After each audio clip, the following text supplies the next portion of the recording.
Hello friends, आज के इस वीडियो में हम लोग अल्कीन के हाइड्रोजनेशन के बारे में बात करेंगे। तो वीडियो को शुरू करने से पहले हम आपको एक क्वेश्चन देते हैं। यहाँ पे एक अल्कीन दिया हुआ है। इस अल्कीन में दो डबल बॉन्ड है, एक यहाँ पे और एक यहाँ पे डबल बॉन्ड है। और इस कंपाउंड को हमने रिएक्ट किया या कहिए हाइड्रोजनेट किया hydrogen, platinum and carbon. Temperature को लो रखा है, प्रेशर को भी लो रखा है। आपको ये बताना है कि इस रिएक्शन का क्या प्रोडक्ट होगा। तो आप इस क्वेश्चन को सोचिए और इस वीडियो के लास्ट तक इस क्वेश्चन का आंसर आपको मिल जाएगा। तो चलिए शुरू करते हैं आज के इस वीडियो को। तो सबसे पहला क्वेश्चन है कि हाइड्रोजनेशन होता क्या है। हाइड्रोजनेशन का मतलब होता है एडिशन ऑफ हाइड्रोजन। जैसे मान लीजिए आपके पास एक अल्कीन दिया हुआ, अल्कीन में डबल बॉन्ड होता है। यहाँ पे अगर आप हाइड्रोजन ऐड करिएगा तो होगा क्या कि इस अल्कीन पे एक हाइड्रोजन मॉलिक्यूल जाकर के ऐड हो जाएगा। जैसे कि यहाँ पे एक हाइड्रोजन और एक हाइड्रोजन यहाँ पे ऐड हो गया है और डबल बॉन्ड जो है ख़त्म होकर के दो सिंगल बॉन्ड में कन्वर्ट हो गया। यहाँ एक सिंगल बॉन्ड ए है, एक सिंगल बॉन्ड है, यानी कार्बन कार्बन डबल बॉन्ड जो है चेंज हो गया है या कहीं एक्सचेंज हो गया या कहीं वहाँ पे जाकर के दो हाइड्रोजन ऐड हो गया और दो कार्बन सिंगल बॉन्ड फॉर्म हो गया। तो इस प्रोसेस को हाइड्रोजनेशन कहते हैं। हाइड्रोजनेशन जो रिएक्शन है वो एक्सोथर्मिक रिएक्शन है, यानी इस रिएक्शन में हीट रिलीज होता है। ऐसा क्यों होता है? क्योंकि आप देखिए यहाँ पे एक पाई बॉन्ड टूट रहा है, मगर प्रोडक्ट साइड में दो स्ट्रॉन्ग बॉन्ड सिग्मा बॉन्ड बन रहा है। यानी हम कह सकते हैं एक सिग्मा बॉन्ड या एक पाई बॉन्ड टूटा तो ब्रोकन क्या हुआ है? एक पाई बॉन्ड। और बना क्या है? दो सिग्मा बॉन्ड जाकर के प्रोडक्ट में आपका फॉर्म हो गया। तो जो बना वो ज़्यादा स्ट्रॉन्ग, यानी प्रोडक्ट जो है ज़्यादा स्टेबल है। यानी एनर्जी क्या हुआ होगा? एनर्जी रिलीज हुआ होगा। इसीलिए आपका हाइड्रोजनेशन रिएक्शन जो है एक्सोथर्मिक रिएक्शन है।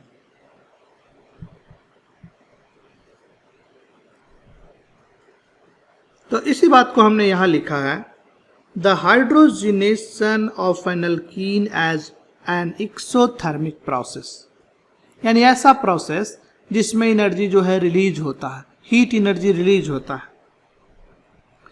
But the reaction has a high activation energy. इस रिएक्शन को अगर करना चाहते हैं आप तो काफ़ी हाई एक्टिवेशन एनर्जी देना पड़ेगा, यानी आपको ज़्यादा एनर्जी देना पड़ेगा।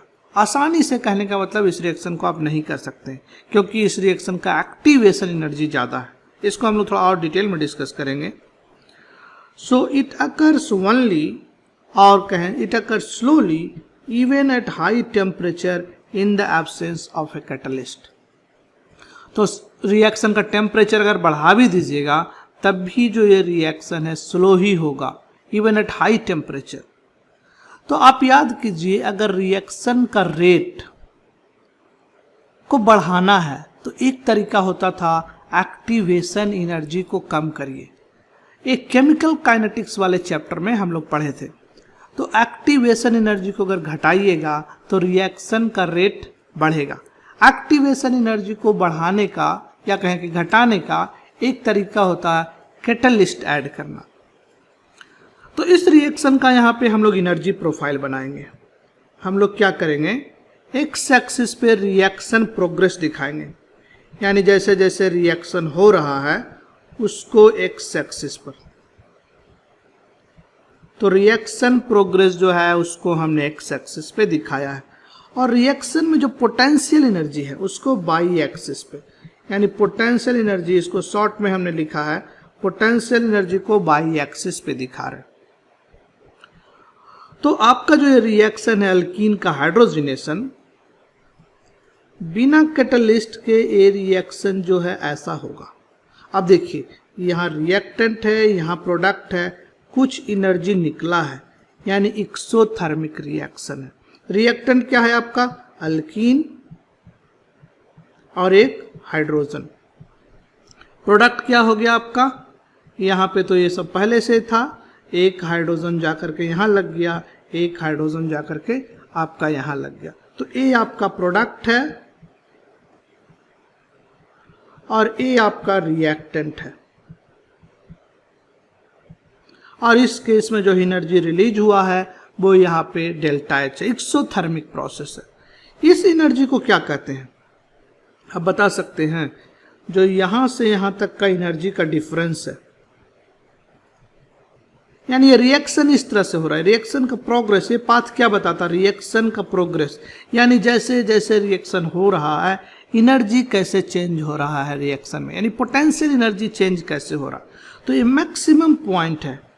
तो इस एनर्जी को हम लोग कहते हैं एक्टिवेशन एनर्जी, ई एक्ट, एक्टिवेशन एनर्जी। यानी इस रिएक्शन को अगर आपको कराना है तो इतना एनर्जी तो आपको देना ही पड़ेगा, एक्टिवेशन एनर्जी के बराबर तो एनर्जी देना ही पड़ेगा, ताकि ये टॉप पॉइंट पे पहुंचे और उसके बाद फिर रोल डाउन हो जाए, रिएक्शन आसानी से प्रोडक्ट बन जाए।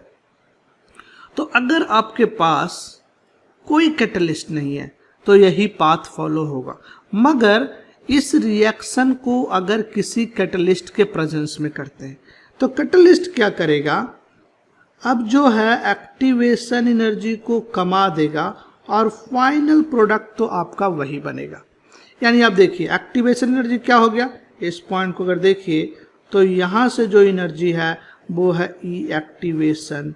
अब इसको मान लीजिए हम लोग डैश कह देते हैं, एक्टिवेशन एनर्जी जो नया हुआ, एक्टिवेशन एनर्जी डैश यानी मॉडिफाइड एक्टिवेशन एनर्जी। तो हम कह सकते हैं जो ई एक्टिवेशन है इन द प्रेजेंस ऑफ कैटलिस्ट वो कम है ई एक्टिवेशन विदाउट एनी कैटलिस्ट। तो अब रिएक्शन आसानी से होगा, इतना ही एनर्जी दीजिएगा और रिएक्शन हो जाएगा। तो प्लैटिनम या और कोई मेटल जो है वो कैटलिस्ट की तरह यूज होता है इस रिएक्शन में, रिडक्शन रिएक्शन में। इस रिएक्शन को रिडक्शन रिएक्शन इसलिए कहते हैं क्योंकि हाइड्रोजन का एडिशन है, जहां जहां हाइड्रोजन का एडिशन होता है, हम लोग पढ़ चुके हैं फिजिकल केमिस्ट्री में, एडिशन ऑफ हाइड्रोजन जो है रिडक्शन रिएक्शन है। तो ये जो रिडक्शन रिएक्शन है या कि हाइड्रोजनेशन रिएक्शन है, अगर आप किसी कैटलिस्ट के प्रेजेंस में करिएगा तो आसानी से होगा, क्योंकि इस रिएक्शन का एक्टिवेशन एनर्जी जो है कम जाएगा, रेट फास्ट हो जाएगा और इवन स्लो टेम्परेचर पे ये रिएक्शन हो सकता है। तो इसी बात को हम लोग कह सकते हैं, इस रिएक्शन को अगर आप फास्ट करना चाहते हैं यानी हाइड्रोजनेशन अच्छे से करना चाहते हैं, then you require a catalyst. अब कैटलिस्ट क्या होता है, कुछ मेटल जो है इस रिएक्शन में कैटलिस्ट की तरह यूज होते हैं। कौन कौन से मेटल हैं, वन एग्जांपल जैसे platinum. So platinum dispersed on carbon, इसको जनरली PD/C से लिखते हैं, यानी प्लैटिनम जो है डिस्पर्स्ड ऑन कार्बन, इसको हम लोग प्लैटिनम कैटलिस्ट के रूप में यूज करेंगे। एक दूसरा कैटलिस्ट है जिसको हम लोग बोलते हैं एडम्स कैटलिस्ट। प्लैटिनम ऑक्साइड या कहे platinum dioxide PTO2 is another catalyst. ये भी एक तरह का दूसरा कैटलिस्ट है, प्लैटिनम मेटल इसमें है जो कि एक्टिवेशन एनर्जी को कम कर देगा। ना ये जब यूज करते हैं Adams catalyst, hydrogen gas reduces PTO2 finally divided colloidal suspension of platinum metal which is the active catalyst। तो आपके पास PTO2 है एंड PTO2 जो है हाइड्रोजन से रिएक्ट करके फाइनली डिवाइडेड कोलाइडल सस्पेंशन बनाता है, किसका, प्लैटिनम मेटल का। और प्लैटिनम मेटल जो है आसानी से कैटलिस्ट की तरह इस रिएक्शन में यूज हो जाता है। जैसे इस रिएक्शन को देखिए, आपको एक रिएक्टेंट दिया हुआ है, इसको अगर आप एडम कैटलिस्ट से रिएक्ट करेंगे तो क्या होगा, यहाँ पे डबल बॉन्ड है, ए डबल बॉन्ड रिड्यूस हो जाएगा और यहाँ पर जाकर के एक हाइड्रोजन यहाँ, एक हाइड्रोजन यहाँ जुड़ जाएगा। एक हाइड्रोजन तो पहले से ही है, इस कंपाउंड में एक हाइड्रोजन पहले से ही है, यानी एक मोल हाइड्रोजन जाकर के ऐड हो जाएगा। तो या तो आप प्लैटिनम यूज करिए या तो एडम्स कैटलिस्ट यूज करिए। एक तीसरा मेटल भी है जो कि कैटलिस्ट की तरह यूज होता है, वो है रेनी निकल। हाइड्रोजनेशन रिएक्शंस यूजिंग रेनी निकल usually requires higher temperature or pressure than those required for platinum or platinum catalyst। तो रेनी निकल जब यूज करिएगा तो कंडीशन जो है, रिएक्शन का कंडीशन है वो थोड़ा हाई है, यानी आपको ज़्यादा टेम्परेचर लगाना पड़ेगा, ज़्यादा प्रेशर लगाना पड़ेगा। तो अब क्वेश्चन उठता है कि फिर इसको यूज करते क्यों है, रेनी निकल को यूज करते क्यों है। रीजन यही है कि रेनी निकल जो है वो सस्ता पड़ता है किसकी तुलना में, प्लैटिनम एंड प्लैटिनम की तुलना में। इसलिए इंडस्ट्री में, जहाँ तेल का इंडस्ट्री है, वहाँ पे हम लोग इसी को यूज करते हैं, रेनी निकल को यूज कर सकते हैं, क्योंकि टेम्परेचर को थोड़ा बढ़ा सकते हैं, प्रेशर को थोड़ा घटा सकते हैं, बट ओवरऑल अगर कॉस्ट कम जाए, इकोनॉमी हो जाए, देन उसी को हम लोग कैटलिस्ट को इंडस्ट्री में लगाएंगे, क्योंकि इंडस्ट्री में बड़े लार्ज स्केल पे चीजें आपको करनी होती है। तो हम लोग कह सकते हैं however nickel is less expensive than platinum or platinum, so it is used in the industrial process। जैसे कि एक आपको मॉलिक्यूल है ट्रायोलिन, इसको अगर रिड्यूस करना है ट्राइस्टेरीन में तो आप जो है रेनी निकल यूज करेंगे इन द प्रेजेंस ऑफ हाइड्रोजन। इस कंपाउंड को देखिए तो इस कंपाउंड में कितना डबल बॉन्ड है, एक यहाँ कार्बन कार्बन डबल बॉन्ड। याद रखिएगा ये सब जो रिएजेंट है कार्बन कार्बन डबल बॉन्ड को ही केवल रिड्यूस कर पाता है, कार्बन ऑक्सीजन डबल बॉन्ड को रिड्यूस नहीं कर पाता है। तो यहाँ पे कितने हैं, 1 2 और 3, यानी कार्बन कार्बन जो है 3 डबल बॉन्ड से, यानी कि आपको 3 मोल जो है H2 इसमें लगेगा। और फाइनल प्रोडक्ट क्या हो गया, यहाँ पे जाकर के CH2 जो डबल बॉन्ड था CH वो CH2 में कन्वर्ट हो गया, यानी कि फाइनल प्रोडक्ट आपको ऐसा मिलेगा जिसमें कोई भी डबल बॉन्ड नहीं है। कार्बन कार्बन डबल बॉन्ड जो है रेनी निकल के प्रेजेंस में रिड्यूस हो चुका है, या कहें कि डबल बॉन्ड पे 2 हाइड्रोजन जाकर के ऐड हो चुका है। इसलिए हम लोग इसको हाइड्रोजिनेशन कहते हैं। एसन वर्ड मतलब होता है ऐड होना, हाइड्रोजिनेशन मतलब हाइड्रोजन का ऐड होना। बाद में आप देखेंगे सल्फोनेशन, हाइड्रेशन, हर केस में वही है। एसन मतलब ऐड होना, और पहला जो शब्द होता है उस वर्ड का वो ये बताता है कि कौन सी चीज जाकर के ऐड हो रहा है। तो अभी हमने कहा कि जनरली हाइड्रोजिनेशन आप करिएगा तो कार्बन कार्बन डबल बॉन्ड ही जो है रिड्यूस होगा, carbon oxygen double bond reduce नहीं होगा। रीजन ये है कि कार्बन ऑक्सीजन डबल बॉन्ड जो होता है उसको आप हाइड्रोजिनेट करना चाहते हैं तो आपको कंडीशन जो है हाई होना चाहिए, यानी हाई प्रेशर, हाई टेम्परेचर। अब देखिए कार्बन ऑक्सीजन बॉन्ड को अगर आप रिड्यूस करिएगा तो क्या बनेगा, यानी आप एक यहाँ पे हाइड्रोजन ऐड कर दीजिएगा और एक यहाँ पे हाइड्रोजन ऐड करिएगा, तो प्रोडक्ट क्या हो जाएगा, यहाँ पे ऑक्सीजन और यहाँ पे ऑक्सीजन। तो ये हुआ प्रोडक्ट जब आप कार्बन ऑक्सीजन डबल बॉन्ड को रिड्यूस करते हैं। बट इस रिडक्शन के लिए टेम्परेचर, प्रेशर, ये सब जो है high severe condition is required. इस केस में आप कह सकते हैं सीवियर कंडीशन। तो इसी बात को हमने यहां लिखा, catalytic hydrogenation of alkenes requires N hydrogen pressure of only 1 atmospheric pressure. तो अगर कैटालिटिक हाइड्रोजनेशन करें डबल बॉन्ड का तो आपको हाइड्रोजन का प्रेशर कितना होना चाहिए, केवल 1 atmospheric pressure. Whereas the hydrogenation of carbon oxygen double bond requires, किसका carbon oxygen double bond, aldehyde का हो सकता है या तो कीटोन का होता है, requires pressure of range of 100 atmospheric pressure. यानी इस रिएक्शन को जब आप करने जा रहे हैं तो इसमें सीवियर कंडीशन और प्रेशर कितना चाहिए, 100 एटमॉस्फेरिक प्रेशर। मगर ये डबल बॉन्ड होता तो 1 एटमॉस्फेरिक प्रेशर में ही रिड्यूस हो जाता। यानी आपको मॉलिक्यूल में डबल बॉन्ड ऑक्सीजन है और डबल बॉन्ड कार्बन है, कंडीशन लो है तो केवल डबल बॉन्ड रिड्यूस होगा। अगर प्रेशर बहुत हाई कर दिया, टेम्परेचर भी हाई है, उस केस में तो दोनों ही बॉन्ड रिड्यूस हो जाएगा, कार्बन कार्बन डबल बॉन्ड, साथ ही में कार्बन ऑक्सीजन डबल बॉन्ड, दोनों बॉन्ड रिड्यूस हो जाएगा। कुछ प्रॉब्लम से इसको इलस्ट्रेट करते हैं। जैसे मान लीजिए ए आपको कंपाउंड है जिसमें कार्बन ऑक्सीजन डबल बॉन्ड है, कार्बन कार्बन डबल बॉन्ड है। इसको हाइड्रोजन कैटलिस्ट है platinum in the presence of carbon. इसको 1 एटमॉस्फेरिक प्रेशर यानी लो कंडीशन है पर रिड्यूस करना चाहते हैं तो क्या रिड्यूस होगा, केवल carbon carbon double bond reduce होगा। इसीलिए यहाँ पे जो कार्बन कार्बन डबल बॉन्ड है CH2 में कन्वर्ट हो गया। मगर इस मॉलिक्यूल को देखिए, इसमें फिर जो है semi molecule carbon oxygen double bond and carbon carbon double bond है, मगर प्रेशर को बढ़ा दिया तो अब जो है दोनों ही बॉन्ड जो है आपका रिड्यूस हो जाएगा। ए वाला बॉन्ड भी रिड्यूस हो जाएगा और साथ ही साथ कार्बन कार्बन डबल बॉन्ड भी रिड्यूस हो जाएगा। तो O जो है OH में कन्वर्ट हो जाएगा और यहाँ पे एक हाइड्रोजन ऐड हो जाएगा जैसा कि अभी हमने कहा, और यहाँ पे CH2 में कन्वर्ट हो जाएगा।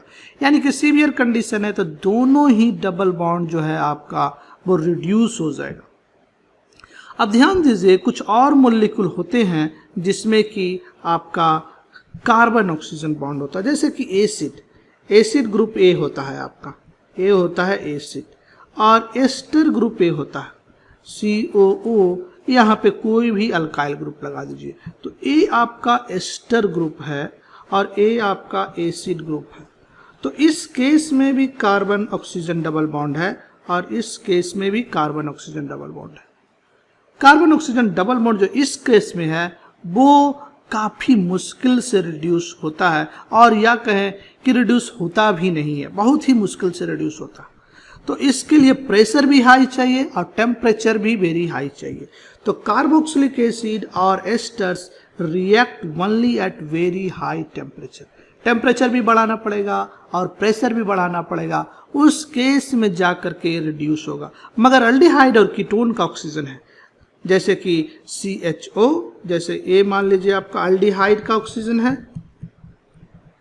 इस केस में अल्डिहाइड है ये, और ए आपका कीटोन है, इधर R लगा हुआ, इधर भी R लगा हुआ, तो ए आपका अल्डिहाइड है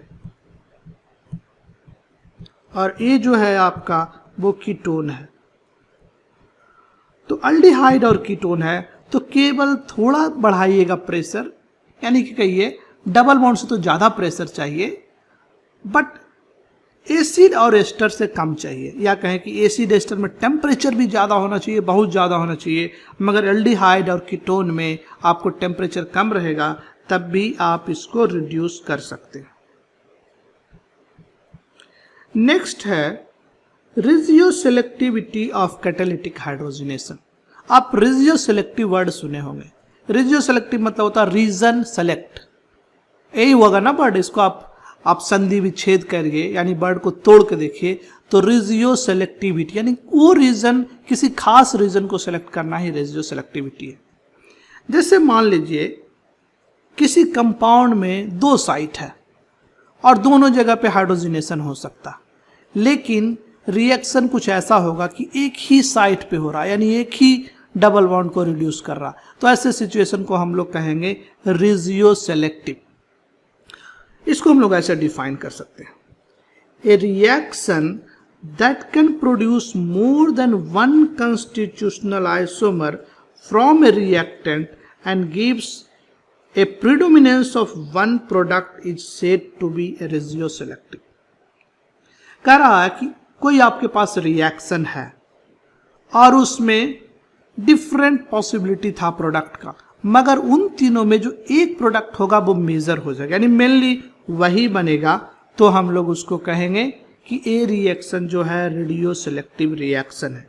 जैसे इस केस में देखिए, इस रिएक्शन में हमने रखा टेम्परेचर को लो रखा है, प्रेशर को भी लो रखा है, हाइड्रोजन प्लैटिनम कार्बन के साथ इसको रिएक्ट किया है, एक मॉलिक्यूल आपको इधर दिया हुआ है।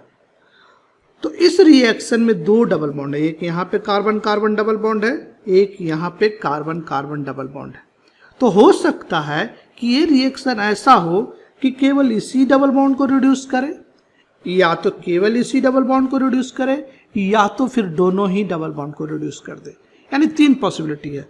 जब आपका मान लीजिए इस डबल बॉन्ड को रिड्यूस किया तो इसको बोलेंगे 1, इस डबल बॉन्ड को रिड्यूस किया तो इसको बोलेंगे 2, और ऐसा सिचुएशन जब दोनों को रिड्यूस करें 1 एज वेल एज 2, यानी 3rd सिचुएशन, थर्ड सिचुएशन आपका क्या है?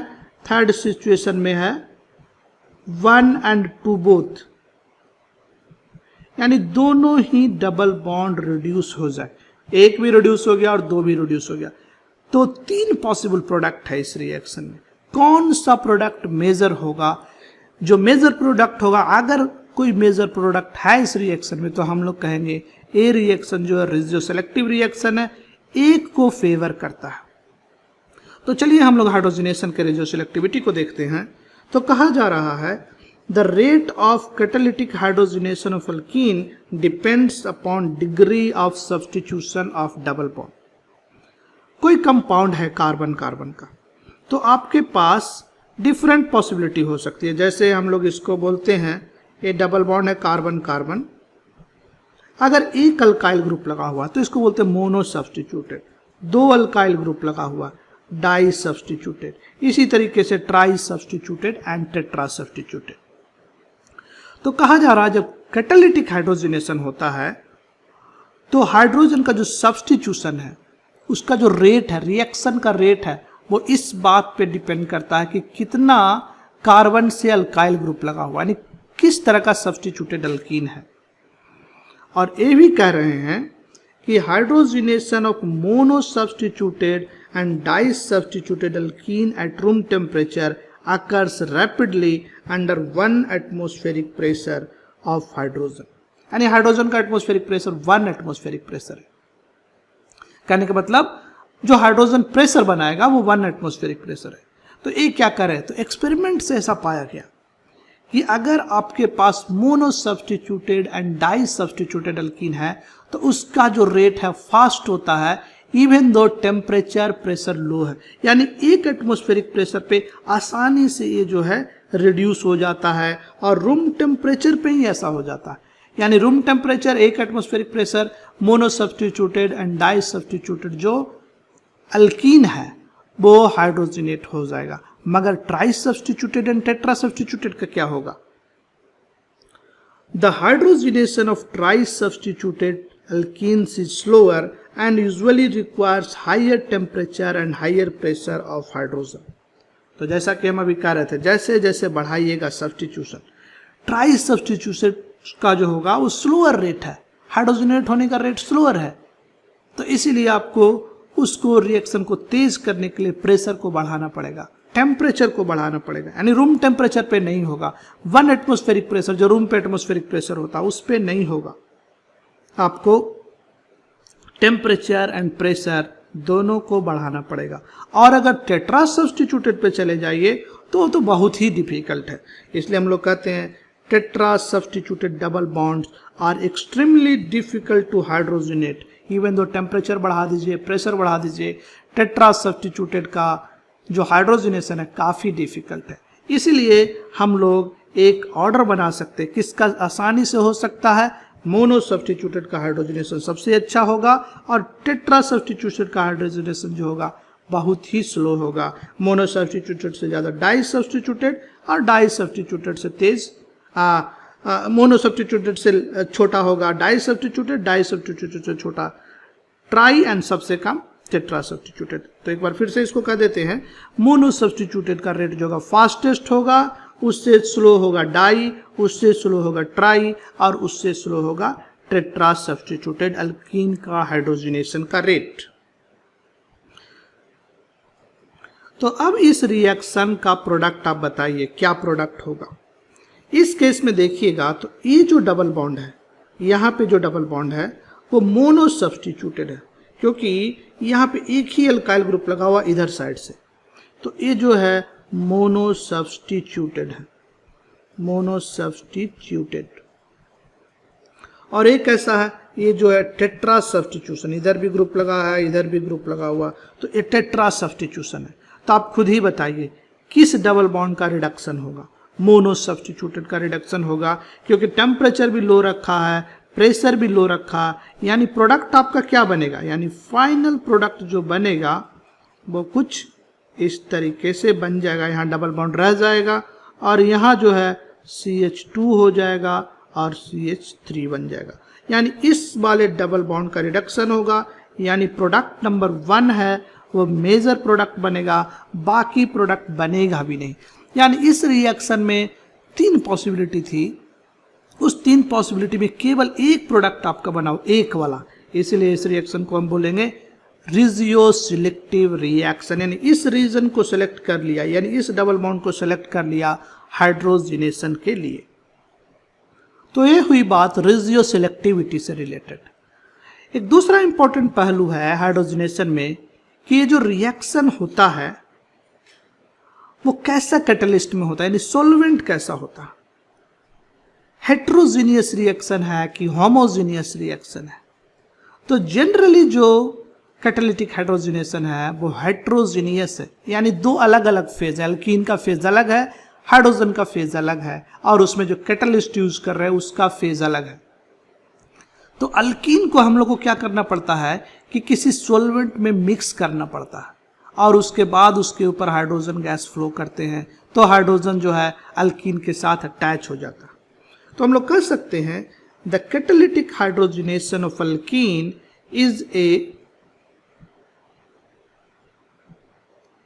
is a heterogeneous reaction and the solution of alkene must be stirred or shaken vigorously so that reactant remains in contact with dispersed solid phase।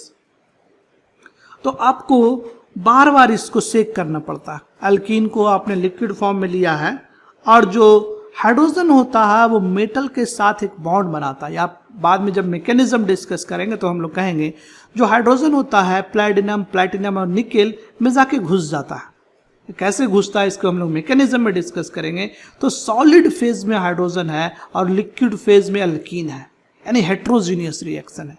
तो solid से liquid में transfer तभी होगा जब दोनों के बीच में कॉन्टैक्ट बना रहे।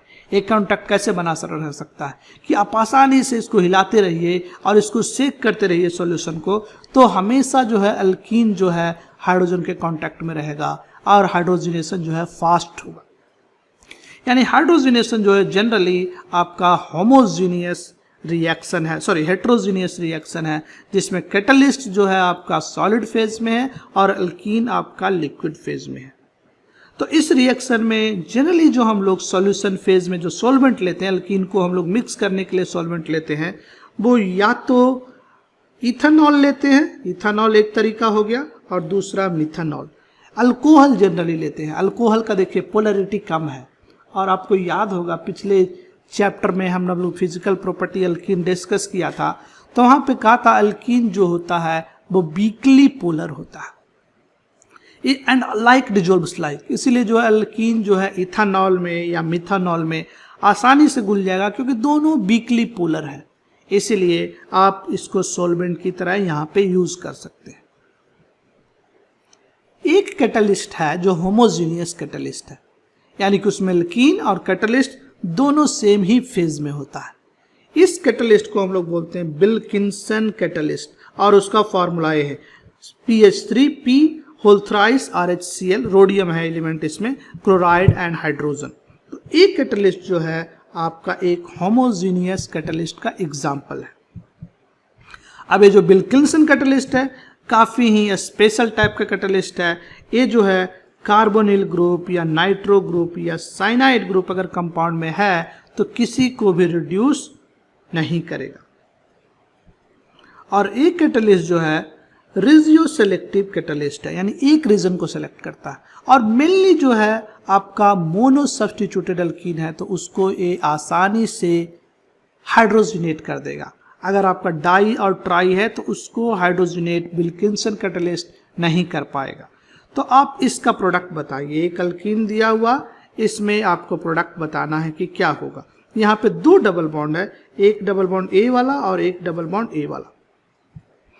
क्या प्रोडक्ट होगा? ए डबल बॉन्ड को देखिए तो मोनो सब्स्टिट्यूटेड है, और इस डबल बॉन्ड को देखिए तो ए डाई सब्स्टिट्यूटेड है। यहाँ पे हाइड्रोजन लगा है और यहाँ पे एक हाइड्रोजन लगा है, तो ये डाई सब्स्टिट्यूटेड है। तो जैसा कि अभी हमने कहा विल्किंसन कैटलिस्ट एक रेजियो सेलेक्टिव है, एक खास रीजन को सिलेक्ट करता है। इस केस में जो मोनो सब्स्टिट्यूटेड है उस रीजन को सिलेक्ट करेगा और बाकी दूसरा जो है उसको हाइड्रोजनेट नहीं करेगा। यानी इस डबल बॉन्ड को तो हाइड्रोजनेट कर देगा टर्मिनल वाले को, और दूसरे वाले को हाइड्रोजनेट नहीं कर पाएगा, यानी इस रिएक्शन में आपका ए प्रोडक्ट होगा। कुछ प्रॉब्लम करते हैं, जो भी हमने थ्योरी डिस्कस किया उससे रिलेटेड कुछ प्रॉब्लम करेंगे तो चीजें और क्लियर होगी। इस प्रॉब्लम में आपसे कहा जा रहा, how many moles of hydrogen gas will react with camphene which is present in pine oil, what is the molecular formula of the product. तो ये आपको दिया हुआ कैम्ब्रिन, इससे आपसे पूछा जा रहा है कि इसको जब रिड्यूस करिएगा, यानी इसको हाइड्रोजिनेट करिएगा, इसको आप हाइड्रोजिनेट कर रहे हैं, हाइड्रोजन कोई भी कैटलिस्ट ले सकते हैं, प्लैटिनम ले सकते हैं in the presence of carbon, platinum Adams catalyst ले सकते हैं। तो आपसे पूछा जा रहा है जब इसको हाइड्रोजिनेट करेंगे तो कितना मोल हाइड्रोजन गैस लगेगा। अब देखिए कितना डबल बॉन्ड है, 1 2 3 4 डबल बॉन्ड है, तो जितना डबल बॉन्ड होगा उतना ही मोल हाइड्रोजन आपको लगेगा। तो इस केस में 4 मोल हाइड्रोजन लगेगा। What is the molecular formula of product, इससे जो प्रोडक्ट बनेगा उसका मोलिकुलर फॉर्मूला बताइए, कितना कार्बन होगा और कितना हाइड्रोजन होगा। तो कैसे बताइएगा, जब फाइनल प्रोडक्ट बनेगा उसमें डबल बॉन्ड तो खत्म हो जाएगा, केवल कार्बन रहेगा और हाइड्रोजन रहेगा। तो पहले देखते हैं इस कंपाउंड में कितना कार्बन है, 1 2 3 4 5 6 7 8 9 10 11 12 13 14 कार्बन तो इधर है रिंग में, और एक यहाँ है 15, एक यहाँ हो गया 16 17 18 19, और एक वाला एक कार्बन छूट गया 20। तो टोटल कितना कार्बन है 20, यानी कार्बन हो गया C20। अब हम लोग को बताना कि हाइड्रोजन कितना होगा। तो इस कंपाउंड में हाइड्रोजनेशन के बाद एक रिंग बचा रह जाएगा, ये जो रिंग है इसका हाइड्रोजनेशन तो नहीं होगा, यानी एक रिंग जो है बचा रह जाएगा, यानी एक रिंग भी रहेगा, यानी C20 है, एक रिंग है। होना क्या चाहिए था, अल्केन रहता 20 कार्बन का, फॉर्मूला होना चाहिए था C20 और N इंटू 2 + 2, तो 20 को 2 से गुना करिए 40 और 2 जोड़ दीजिए तो 42 होना चाहिए था।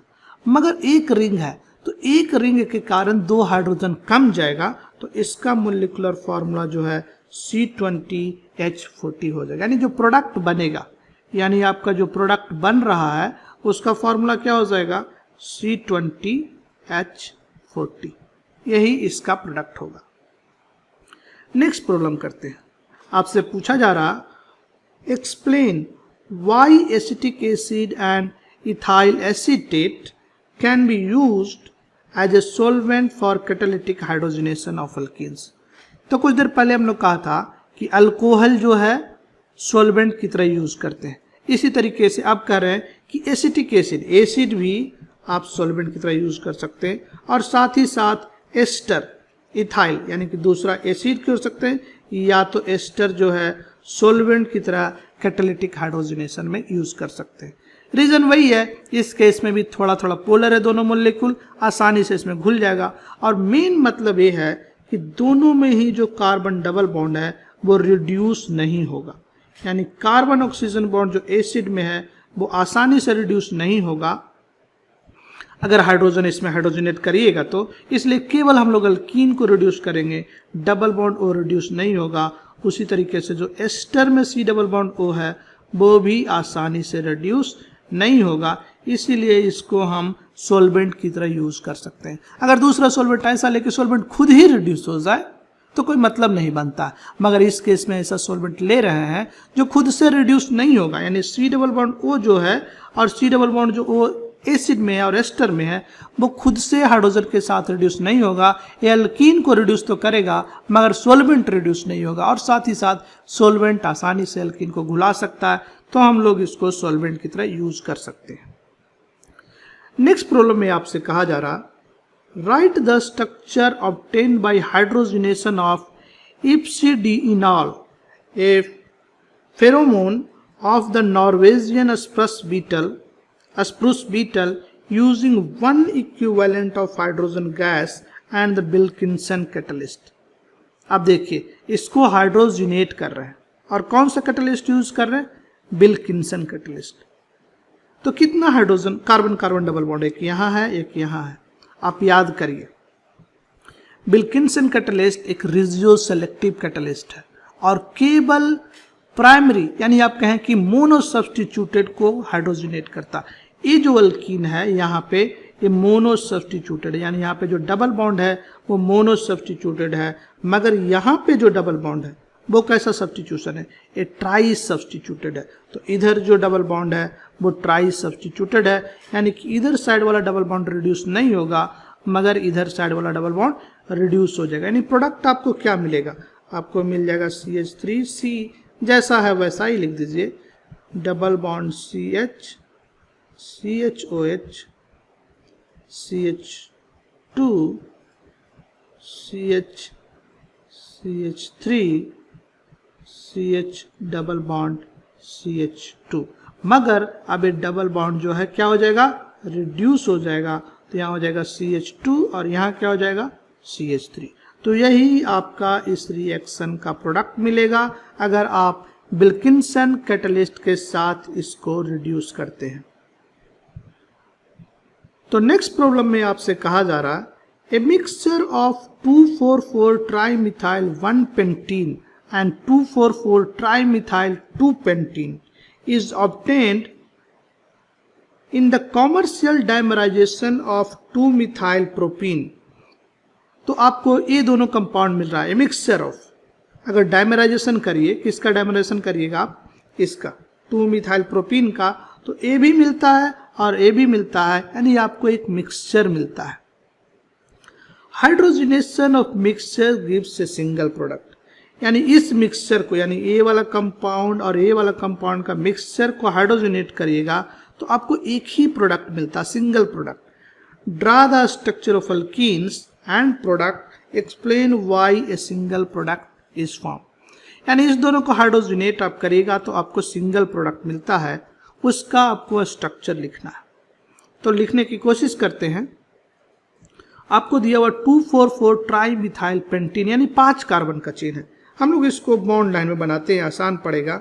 1 2 3 4 5। दूसरे पोजीशन पे एक मिथाइल ग्रुप लगा हुआ, ये दूसरा पोजीशन है, मिथाइल ग्रुप लगा दिया। 4 पे मिथाइल ग्रुप लगा हुआ, तो 4 पोजीशन पे एक मिथाइल ग्रुप, 4 पोजीशन पे एक मिथाइल ग्रुप। 1-पेंटीन, यहाँ पे एक डबल बॉन्ड लगा दिया। और 2,4,4 ट्राइमिथाइल 2-पेंटीन, एक्स वाला सेम ही है, केवल पोजीशन चेंज हुआ डबल बॉन्ड का। तो यहाँ पे है डबल बॉन्ड जो है पहले 1 पे था, अब 2 पे आ गया। ये मिक्सचर आपको मिला है। अगर इस मिक्सचर को हाइड्रोजनेट करिएगा H2PD in the presence of carbon, तो आपको क्या प्रोडक्ट मिलेगा? इस केस में वाला डबल बॉन्ड जो है रिड्यूस हो जाएगा, यानी पहले से आपको जो प्रोडक्ट मिल रहा है वो कुछ इस तरीके का मिल रहा है। दूसरे से क्या मिलेगा? दूसरे से ए वाला बॉन्ड रिड्यूस हो जाएगा, तो दूसरे से भी आपको सेम ही प्रोडक्ट मिलेगा, यानी सेम प्रोडक्ट। चाहे तो पहले वाले, यानी मिक्सचर को जब हाइड्रोजनेट कर रहे हैं तो आपको सेम प्रोडक्ट मिल रहा है, क्योंकि आपको कार्बन चेन जो है सेम है, सेम प्रोडक्ट।